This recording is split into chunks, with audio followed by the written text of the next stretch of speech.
Senyor, no t'ho demane pels meus precs ni les meues llàgrimes, t'ho demane pel que preguen per mi, pels que ploren per mi, oh Senyor. Fes-los cas, fes que sigui com volen, que és com tu em vols, Senyor. Em cremen per la cara, per les mans, per tot jo, totes les llàgrimes, Senyor, que he fet plorar, i encenc de cap a peus en car viva, Senyor, amb el cos escaldat i amb el cor escaldat. Amb el cos escaldat i amb el cor escaldat.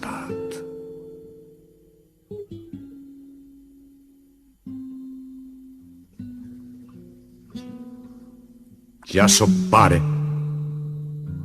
i em sent ara més fill que mai.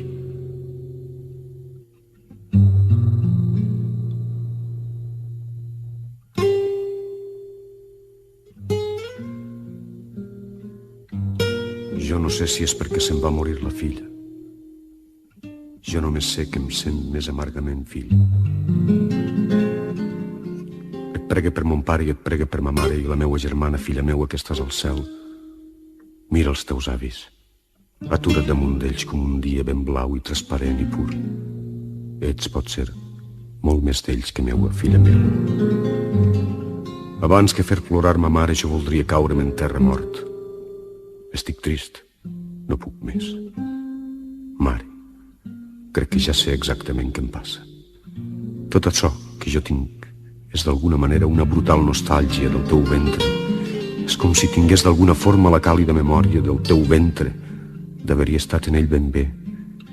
És d'alguna manera un desig animal de tornar al teu ventre i d'ésser-hi calent, i créixer al teu ventre i al teu somni altra volta.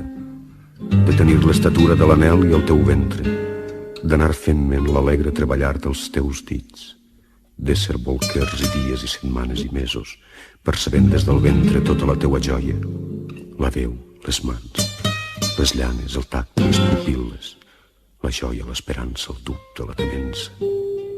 Dins el món clar i inèdit i novell del teu ventre, tinc tanta i tanta pena i tinc tanta amargor que em gira i no veig on puga deixar-me caure que no siga ficant-me en el teu ventre, mare. Jo sé que tu voldries, quan em veus tan amarg, agafar-me, engolir-me i guardar-me de tot en les teues entranyes, ben teu, més teu que mai. Per tu vinc d'una raça ben amarga d'amargs. Vaig ser el primer net i el iaio se m'enduia el braç a la societat dels colombaires i em posava damunt la taula. El meu net... Jo tenia aleshores uns mesos. Pel matí ell em venia a veure quan tornava del forn. Un dematí el mataren a la boca del forn. Estava treballant. Tota la casa estava plena de crits i gens de calor. Era el mes de juliol, de plors, d'esgarranys amb les ungles.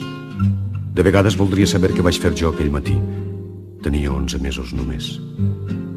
Veig un infant a gates entre els peus de la gent. Potser encara tinc, no sé com dir-ho, l'estupor de l'infant abandonat en terra mentre a casa hi havia tant de plor, tant de crit. I no venia el iaio com els altres matins.